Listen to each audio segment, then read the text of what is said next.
से समझ आ रहा है कि ये सिर्फ एक छोटा सेटअप नहीं रहा।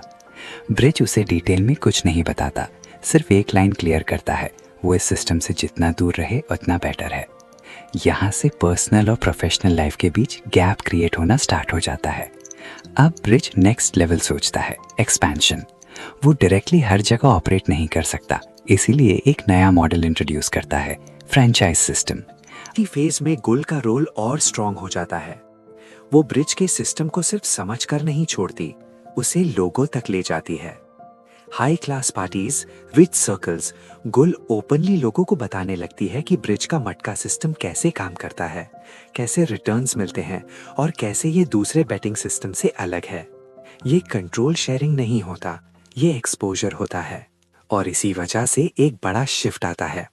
पहले लोग ब्रिज के पास आते थे, अब लोग सिस्टम के बारे में सुनकर खुद आने लगते हैं। अब अलग अलग सिटीज में उसके मटका पॉइंट्स खुलने लगते हैं। इंदौर, लखनऊ, कॉलेजेस के बाहर, मार्केट्स, क्राउडेड एरियाज।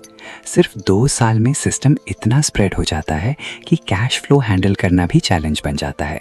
इस पैरेलल में एक नया थ्रेट बिल्ड हो रहा होता है।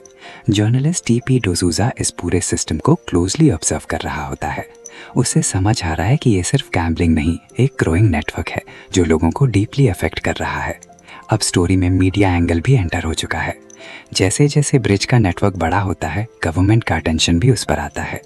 गवर्नमेंट एक ऑफिशियल लॉटरी सिस्टम लॉन्च करती है जो डायरेक्टली मटका को कम्पीट करता है। पैरेलल में लच्छू का ट्रैक डेवलप होता है। वो अभी सिस्टम का पार्ट है, लेकिन उसकी पर्सनालिटी इम्पल्सिव और अनस्टेबल ही रहती है।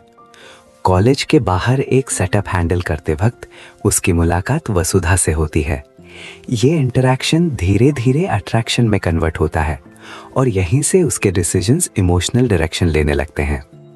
इसी ड्यूरेशन में ब्रिज का इंटरैक्शन जीनू भाई के साथ फिर से होता है। जीनू भाई इनिशियली उसके बिजनेस को स्केप्टिसिज्म के साथ देख रहा होता है, लेकिन ब्रिज का अप्रोच अब चेंज हो चुका है। वो अपने सिस्टम को एक स्ट्रक्चर्ड मॉडल के रूप में प्रेजेंट करता है, जहां ट्रस्ट, ट्रांसपेरेंसी और स्केल तीनों क्लियर दिखते हैं। ग्रेजुअली जीनू भाई कन्विंस हो जाता है और सिर्फ सपोर्ट ही नहीं बल्कि एडिशनल क्रेडिट एक्सटेंड करने